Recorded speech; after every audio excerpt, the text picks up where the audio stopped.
Welcome guys to the tutorial info channel. In front of me is Redmi Mi 9 Lite, and in this video I am going to show you how to unblock a number on this device. Alright, so firstly we have to open our contacts app, and here we have to click on the three dots in the top right corner.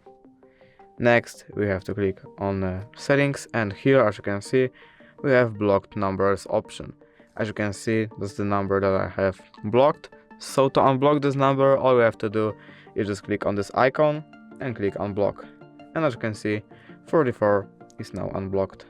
And basically that's it.